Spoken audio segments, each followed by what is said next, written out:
Reza qui nous suit sur LinkedIn et qui nous écrit souvent. Il a une réflexion. Il dit, à mon sens, la vraie problématique, ce sera de trouver du travail à un salaire équivalent pour les plus de 50 ou 55 ans, parce que c'est facile de repousser l'âge de la retraite.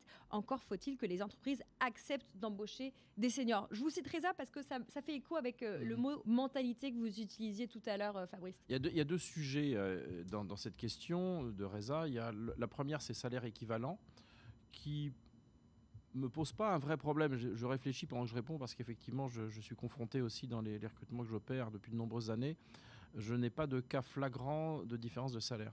Et je suis un farouche défenseur du fait qu'on ne doit pas minorer son salaire, du fait de la volonté extrême de retrouver un emploi, ou bien parce qu'on va dire vous êtes senior, vous aurez un salaire moindre. Donc ça, c'est pas parce qu'on galère à trouver un boulot qu'il faut accepter d'être décoté. C'est un faux sujet, me semble-t-il. Enfin, du moins, c'est mon observation.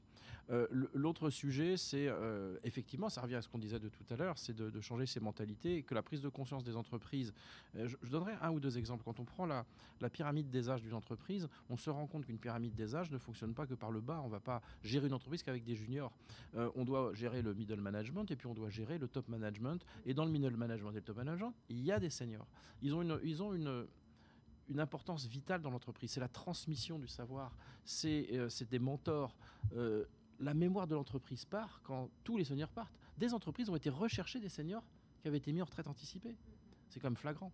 Donc je pense que cette prise de conscience qu'on évoque depuis tout à l'heure doit justement générer le fait que on doit... Alors ça ne veut pas dire que tous les seniors vont être tous recherchés en même temps par toutes les entreprises. Chaque cas doit être étudié de manière différente, mais de manière lucide et efficace. Et on doit faire bouger les lignes. Et ça prend du temps. La France est un pays très standardisant, qui a du mal parfois à faire changer ses standards de recrutement. Mais les choses changent. Objectivement, ils changent.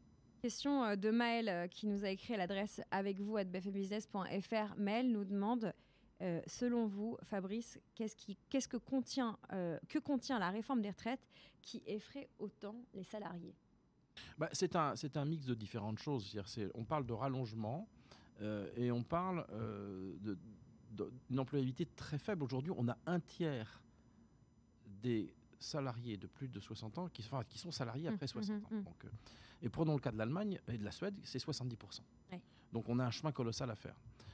Donc je pense que ça effraie en se disant rester plus longtemps dans une situation d'emploi où on n'est pas sûr d'avoir un emploi, c'est anxiogène, c'est évident. Donc je pense que ça fait peur. Et ensuite, ça ne peut pas être décorrélé du fait que si on avance sur un âge reculé du départ en retraite, sur se poser les bonnes questions, comment employer mieux les seniors.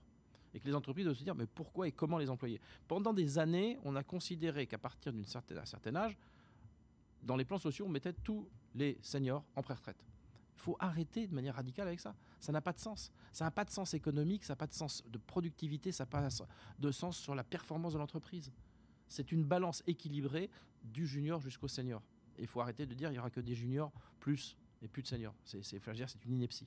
Les juniors, sans rentrer dans la guerre des générations, ils font beaucoup réagir, disons, nos plus vieux auditeurs. J'ai Vincent qui nous a écrit et qui nous dit, à propos de ces jeunes, alors une fois de plus, il faut définir ce qu'on entend par jeune, mais il nous écrit « Les jeunes rentrent de plus en plus tard dans le monde du travail quand ils ont envie d'y rentrer et ils ne veulent plus travailler comme leurs aînés. » Est-ce que vous, qui êtes spécialiste du recrutement, vous allez chercher des profils pour les placer dans des entreprises? Est-ce que vous observez que les jeunes, alors disons peut-être les moins de 35 ans, n'ont plus envie de travailler comme leurs aînés? Est-ce que c'est quelque chose que factuellement vous pouvez attester? Non, absolument pas. Alors, je modère mon propos. Je ne veux pas m'opposer à cette question, mais non, mais. Et le mais, c'est que le rapport à l'emploi a radicalement changé. Et je ne parle pas de la pandémie. Je parle vraiment que les générations ont changé, que leur rapport à l'emploi a changé. Dans un contexte économique mondialisé qui va très vite, où la communication est partout, le rapport à l'emploi a changé. Donc ça ne veut pas dire que les jeunes ne veulent plus travailler comme leurs aînés, ils veulent travailler différemment. Les motivations de travailler sont différentes. Alors, si on va dans le sens de notre auditeur, c'est de dire, est-ce qu'ils veulent travailler et puis ils ne veulent plus faire comme les autres? Mais ils veulent quand même être payés. Donc il faut à un moment trouver cet équilibre en prenant en compte qu'effectivement, et beaucoup d'entreprises le font d'ailleurs en cultivant leur marque employeur en disant « venez chez nous, c'est mieux qu'ailleurs parce que c'est différent ». Et ça, c'est très intéressant de voir comment et de quelle manière justement on va intéresser les jeunes. Et ça commence par les filières de formation.